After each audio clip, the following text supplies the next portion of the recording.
Hey everyone, welcome to the next $1 Million Brands Live. I'm Mike McClary with Matt Clark today.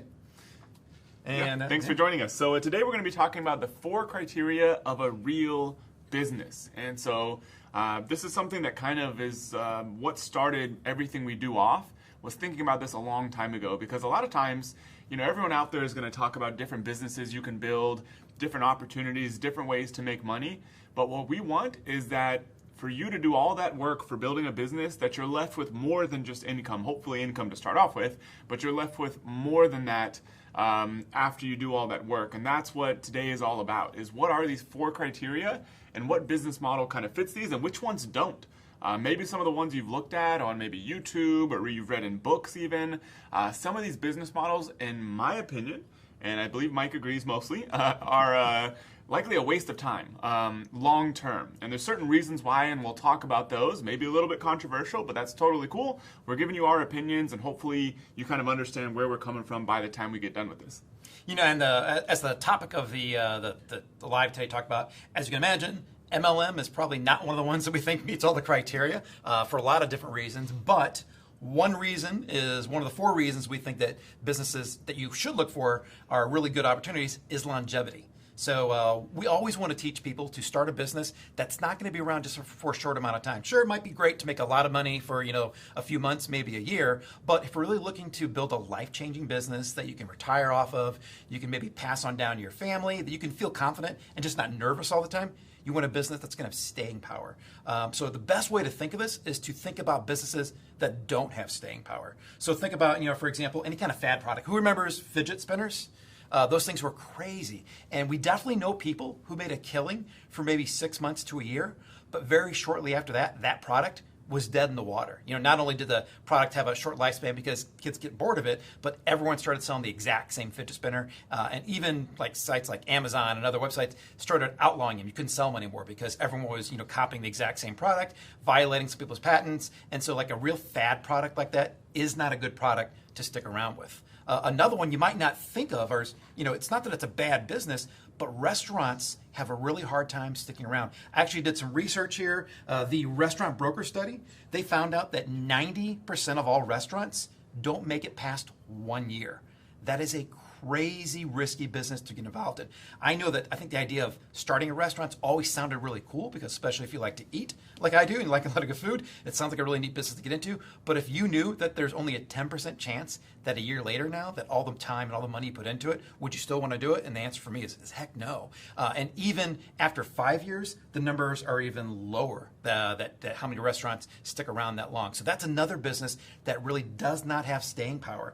Any kind of like really fad product, weight loss supplements. I know people who were selling online about 5 or 6 years ago all got into Garcinia cambogia. I don't know, Matt, did you guys sell that for a while, as a matter of fact? Yeah, so when I first started, I started selling my own e-commerce businesses, very first business I ever did, started selling some pretty high-end health supplements. Like, these are great products that were being sold through doctors' offices, and I kind of realized nobody was selling them online, so I kind of fumbled my way through building an e-commerce store and kind of learned the whole game of selling stuff online. But was doing it with some very good, solid products, just by very good brands. But then I started noticing some opportunities, or what I thought were good opportunities. That was at the time in like the heyday of Dr. Oz, and Garcinia cambogia was one of the first big ones, raspberry ketones, a whole bunch of other things like that. And the sort of potential money was very, enticing, because you saw these products would just explode online, and you'd be like, oh my god, I'm going to make so much money. I can see how much money is being made there. This product went from nothing, and now it's doing 100 grand a month after a few weeks. And it ends up just being kind of speculation, because you do all this work, you create the brand, you get the inventory, you talk with a supplier, you get the stuff live, and you do all that, but there's no guarantee the product's actually going to be around, because it just shot up from nowhere. And so you end up doing all this work and effort and then end up having nothing to show for it. I knew back then when those products were exploding, I probably knew 5 out of 7 of the top people that were selling those products, only one of them survived. And it was not me selling those products. Like, the products that ended up doing much better for me were those other kind that were very high quality, typical products that are going to be around for a very long period of time. But those other ones, those kind of fad products like Mike was talking about, very speculative, and you end up doing a lot of work for not a lot of long-term gain. And there's a couple other businesses out there too that, not that they're not good businesses, but again, they don't have necessarily the long-term staying power. Think of affiliate marketing. Again, very lucrative business. We know some people that do incredible jobs at doing affiliate marketing. The problem is you're dependent upon someone else. You want someone else to develop the product, to come up with the next great idea. And while you can go out there and make a lot of money and build a business around there, you're going to be dependent on someone else. And so the odds of you having a real long-term business that you can focus on and you have control over, definitely really hard to do with something like affiliate marketing. And then the other one that I always come to mind for me is SEO, or kind of like hacking into Amazon or Facebook's algorithms. Those kinds of businesses, again, while things are going great and while you got it dialed in for Google, for example, you can do some great things in businesses. You can have entire consulting firms and boutiques that do awesome jobs at doing SEO. But again, you're relying upon someone else like Google. All it takes is one little change in the algorithm, one decision from, I think Steve Schmidt's his name, the guy who runs like a lot of their SEO practices, and then your entire business can be gone in a day. It can take months and months and months to build up, and then you're lost completely because you built your business off of someone else's model. So that definitely is another type of business that does not provide longevity for you. So that's the first criteria. Yeah, and so a lot of people in these kind of businesses, it doesn't mean you can't use them as tools. You can't use SEO, you can't use affiliate marketing, a lot of those kind of things. You can use them as tools in a business. I mean, pretty much every business I'm involved in, at some point or another, we're making some money off of affiliate marketing, which is basically just referring people to other good products and services and receiving a commission. But where I think people go wrong and you start having issues with longevity is if that's your entire business, because you're completely at the mercy of that, product provider not doing something completely stupid. They could be out of business. I mean, most of these people that are offering these products are not necessarily massive companies, and so they could change something, your affiliate commission, everything could be completely gone kind of overnight. And so you're sitting there every single month trying to find a new way to, hack Google's rankings, do things on Facebook that maybe Facebook doesn't want, or even the shady side of Amazon, which is not what we teach, but doing things Amazon doesn't necessarily want. And people who inevitably kind of follow those things, and that's how they build their business, kind of chasing short-term gains, end up doing all this work, and then they're constantly having to reinvent themselves every single month. And so, like Mike said, the first criteria you want is you want a business and a model and a sales system that's going to last for years and years and years.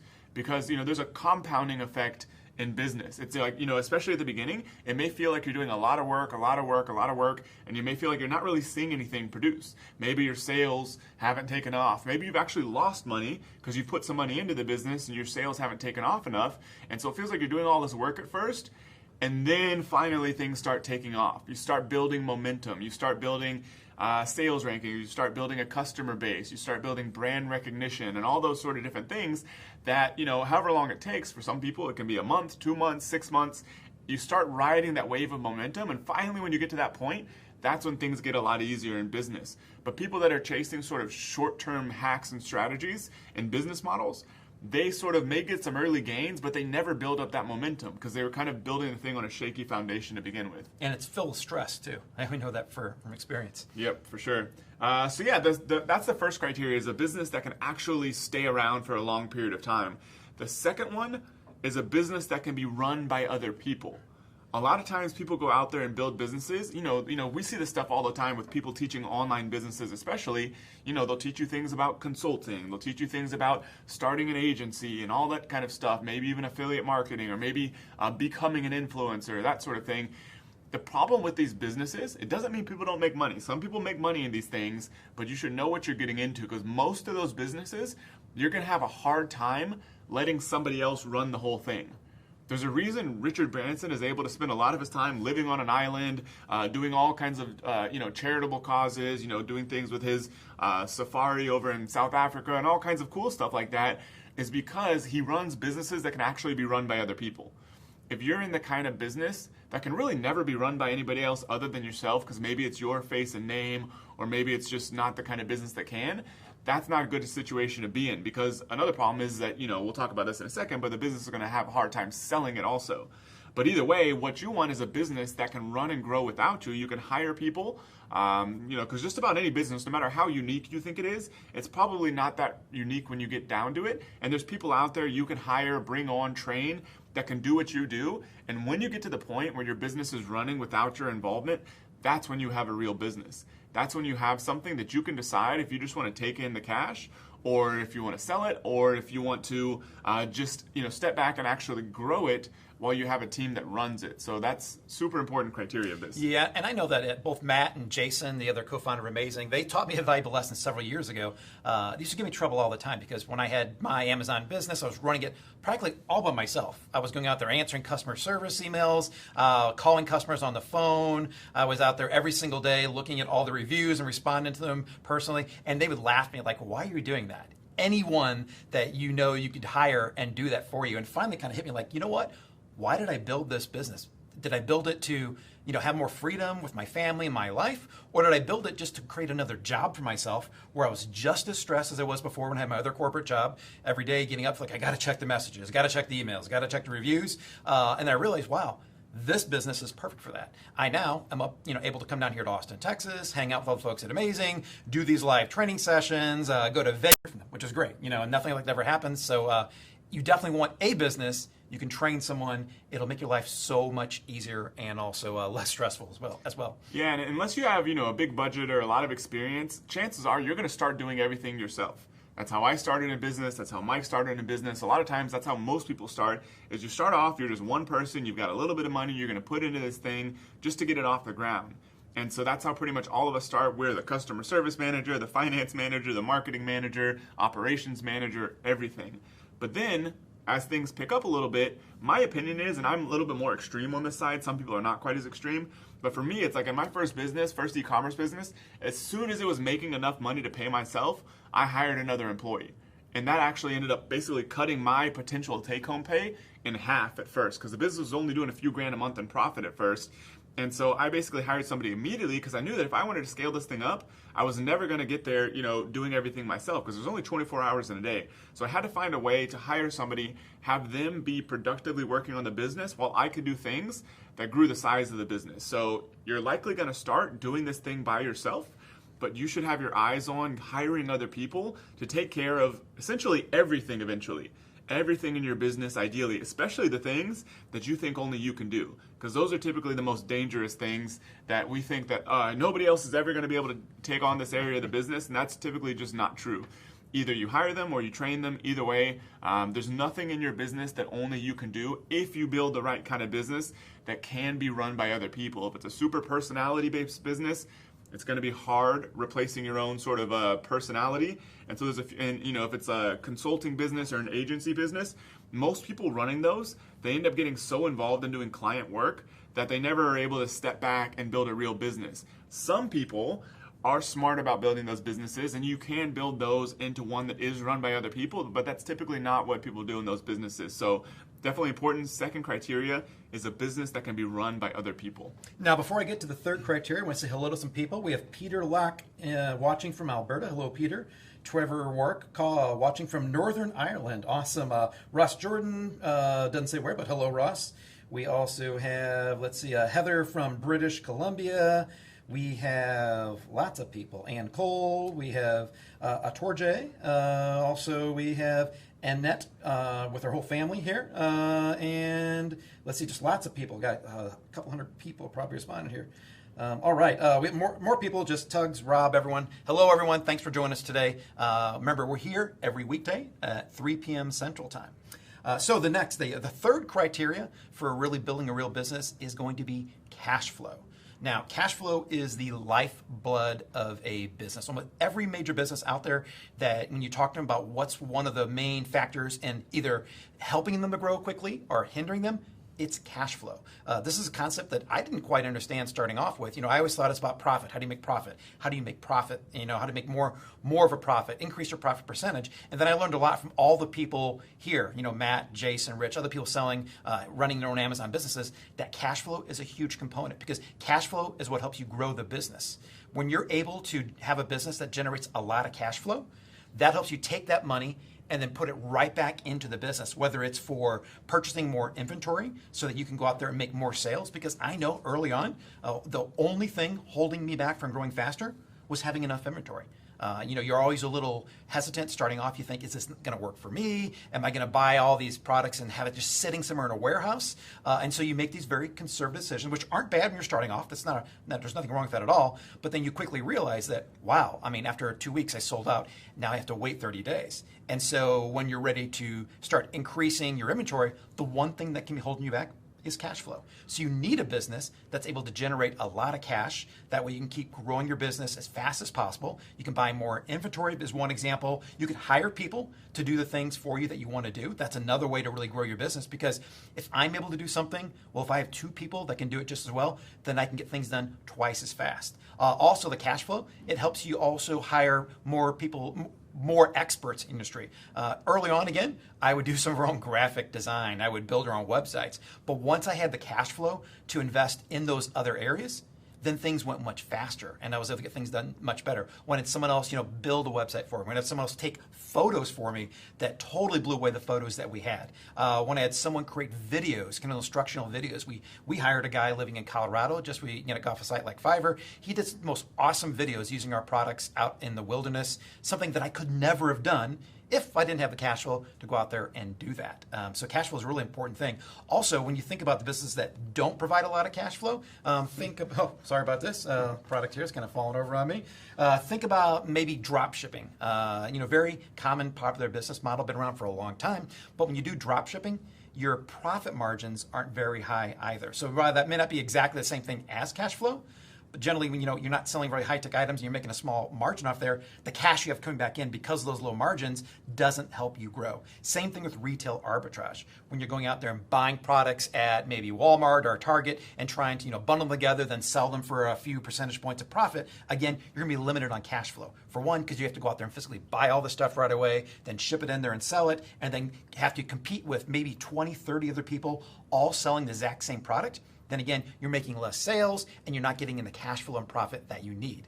So you want a business, again, that also offers a lot of volume of sales and also high cash flow so you can grow your business as quickly as possible. Yeah, and the way a lot of very smart people like Warren Buffett sort of look at businesses is purely based on cash flow, is what they typically focus on most. A lot of times it's very easy, and I've been guilty of this myself, to get confused by what the main goal in business is, because you can see big examples, companies like Amazon itself, like Facebook, like Google, like big poster childs of this now, like WeWork and companies like that have generated massive losses before they became successful. Facebook obviously became a huge success. Google, Amazon, all massive successes that all generate positive cash flow today, but for years they all lost money. WeWork is one that right now is doing something like $1.8 billion in revenue, losing $1.6 billion because they've raised, tens of billions of dollars. And so you're like, well, should I run a business that's just kind of like shooting for the moon and hopefully it explodes and not really worry about cash flow right now? In my opinion, no. Unless you're very familiar with that space, unless you have those kind of connections where you can raise that kind of money or some amount of money, maybe so. But see, to me, the kind of trade-off is those kind of businesses, I think, overall are probably good for society because they may have a low probability of success, but when they are successful, we get super cheap rides with Uber, we get cool working places with WeWork, we get an awesome social media platform with Facebook that we're using right now, but the probability of success is very low. Only a tiny, tiny percentage of people following that sort of model actually end up being successful. If you're somebody that's just sitting at home, you're working a job you're not super pumped about, you want to have the financial freedom to be able to travel, spend time with your family, do things if you have kids, give back to other people, the most guaranteed way for you to be able to fund that kind of lifestyle is building a business that's cash flow positive as soon as possible. Because then there's money coming in. And the cool thing is, too, is that a business like that is much more likely to actually be worth something than one that you're just hoping, sort of ends up exploding and maybe, 10 years down the road actually generates money or, goes viral or something like that. But if you're just trying to maximize the probability of success for yourself, definitely recommend focusing on a business that's cash flow positive and is cash flow positive as soon as possible. And some of these businesses, that have that sort of focus end up being massive businesses if that's your goal. But either way, that you're realizing real benefit from it as fast as possible and aren't just kind of rolling the dice hoping that something magical happens down the road. You know, and another benefit of cash flow too is a lot of businesses that are in the business of lending money, they look at cash flow more than anything else. Amazon itself, Amazon lending, they have no idea what your profit margin is. They have no idea what your expenses are.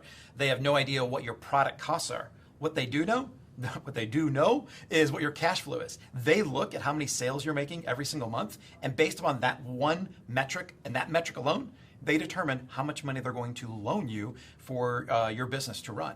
And I know that we've gotten loans up to close to $300,000, all because we're generating a huge amount of cash flow. And we may have been, breaking even for a certain amount of time because we're launching a new product and we're really trying to generate a lot of sales. But Amazon sees that and they're like, hey, they got a heck of a lot of cash flow. We're going to offer them this line of credit in order to help them grow bigger, in order to help us grow more, because we want more people like that. So cash flow can be really important towards growing your business. Yep, for sure. So those are the first three criteria. The business has longevity, can be run by other people, and generates positive cash flow. So those are the first 3 of 4 criteria of what we consider a real business and a model that we recommend following. The fourth and last criteria is a business that can be sold in the future. Because if you're building a business that's just kind of a short-term hustle, the problem is it's like, the difference between working a job and owning a business is like you can work a job and you can receive nice, steady pay raises, but unless you own equity, you're never actually building any ownership up in all the work that you're doing. So you keep receiving some money. Hopefully you save a ton. Unfortunately, most people don't, but hopefully you save a ton and then you build that up and then you're able to make money off of that money. If you're building a business, then if you're building the right kind of business, it can bring you income while also building an asset that's valuable. But not all businesses can be sold. Some businesses are harder to sell than others. Some of these ones like we talked about, if you're doing MLM, for example, if you're doing MLM and you're basically just making a little money, getting your friends and family to buy whatever kind of products, even if you make good money doing that, that's typically not a business that can be sold. You can't sell your downline typically to somebody else, a private equity fund or somebody who wants to get into that business. That usually is not going to happen.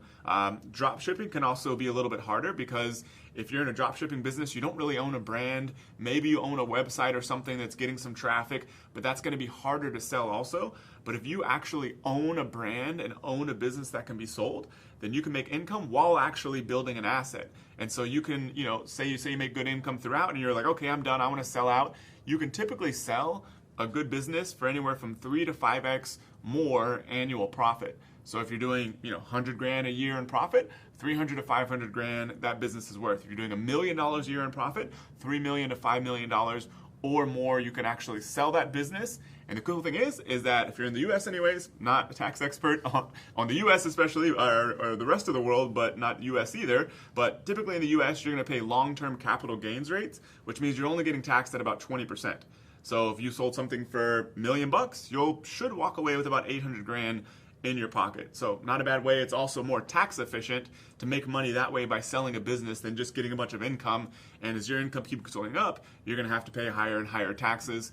So it's also a very tax efficient way to make money. And one of the 2 things that companies look at when they're looking to buy a business, one, of course, is going to be revenue and cash flow. We talked about that already. The second one is what kind of intellectual property you have.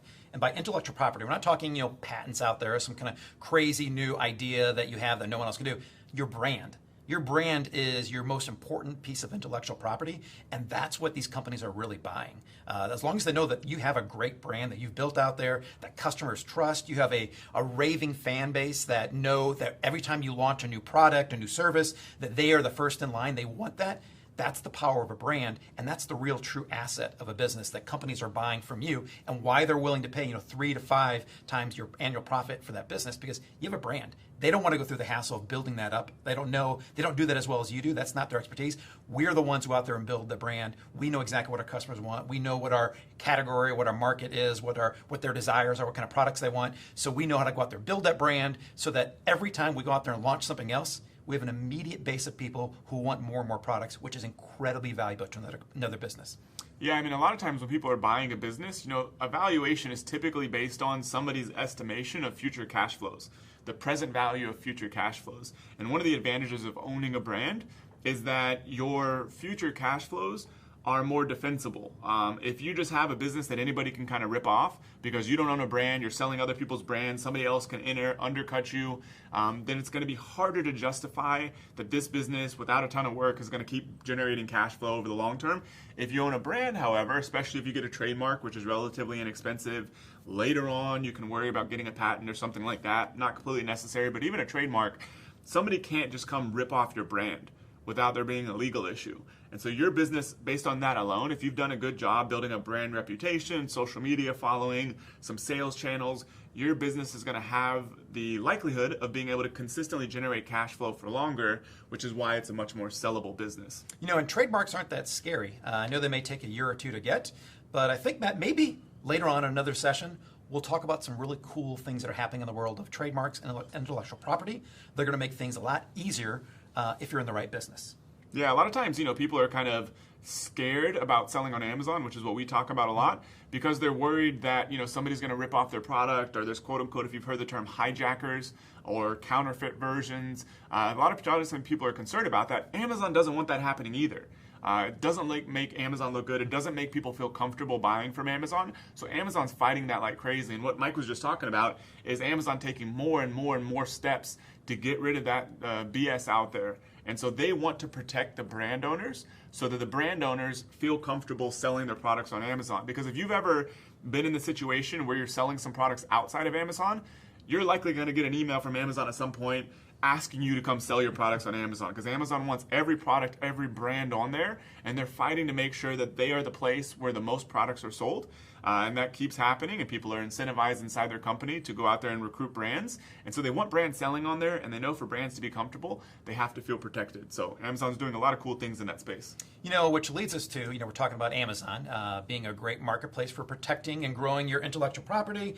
So we probably want to talk about, what kind of business checks all these four boxes. As you can imagine, you probably know what it is, but like from a longevity standpoint, building a brand of products and starting off selling them on Amazon, that definitely checks that box, because you're building a real thriving, group of fans. You're building a brand, just like we talked about. You have a business that's, generating sales every single day. And one of the great things about selling on Amazon right away, versus selling on your website, is you have a huge base of customers from day one. 100 million plus Amazon Prime members in the U.S. alone.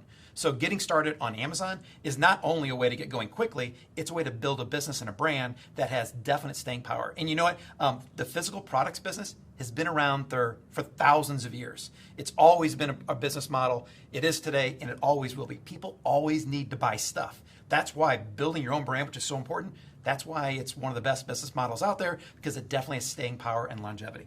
Yeah, and like this, for example, this little wrist brace you see sort of rotating up here.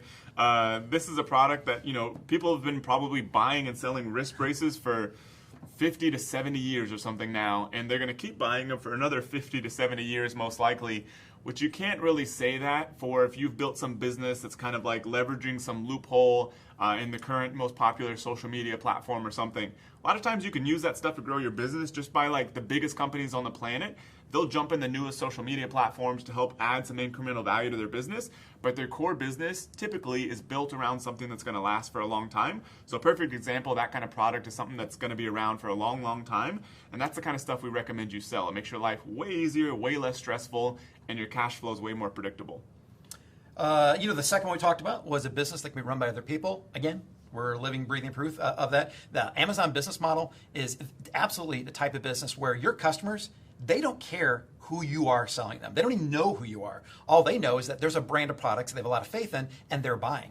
Whether or not you're answering the emails, you're actually going out there picking the products to sell, you're setting the prices, setting the sales you're going to have, that doesn't matter to them at all. They just want to go to Amazon because they love shopping on Amazon, and they want to buy the best products from the best company out there. And that's why you can have anyone providing customer service. You can have anyone go out there sourcing new products for you. Once you know how to do these things, which you definitely, like Matt said, you want to learn how to do these things. You never want to have, just abdicate or give something else to someone else before you understand what it is. But once you learn these, key components of the business, which aren't hard to do, that's when you want to find someone else to do it and scale your business. take your time and focus on the things that you do best, whether it's kind of marketing, whether maybe it is coming up with new product ideas and doing a little bit of the sourcing. Maybe it's more relationship building. You go out there, maybe you want to find some influencers to help sell your products for you. Whatever you focus on, you keep doing that, and then have other people out there go out there and do the things that you don't want to do that aren't adding the most value. There are even marketplaces out there that there are all types of Amazon help support staff that you can go out to and pay, very, very cheaply to do all the kinds of things you don't want to do. So if you don't think you know anyone who can answer emails or maybe make a few phone calls, don't worry, they're incredibly easy to find. It may not have been that way 5-10 years ago, but with the explosion in private brands like we teach and like what we sell, there's all kinds of marketplaces out there recognizing that people like us don't want to be stuck in another job, answering emails, doing customer service the rest of our life. We want to enjoy the freedom this business gives you. We want to hire other people. There are lots of places out there right now that have seen that need. They've built their own business model around it, and they offer all these outsourcing resources to do all the menial tasks that you don't want to do. So Amazon is the perfect business for building and then outsourcing everything that you don't want to do. Yeah, and then the third criteria we talked about was cash flow. A lot of times people get concerned with like a physical products business because they're like, well, if I'm doing something digital, it's 100% profit. Not usually true, because usually there's ad costs and a whole lot of other stuff that's involved that you may not consider. Because most businesses, for it to have a good sticking power, is going to have a similar kind of comparable profit margin. Otherwise, people are just going to rush over there and kind of undercut on price. So typically, there's not some like gold mine kind of thing that nobody's ever thought of, nobody's ever heard of, and just has outsized profit margins. So if you think that like a digital marketing business or like a consulting business or affiliate marketing or whatever has higher profit margins, typically not true.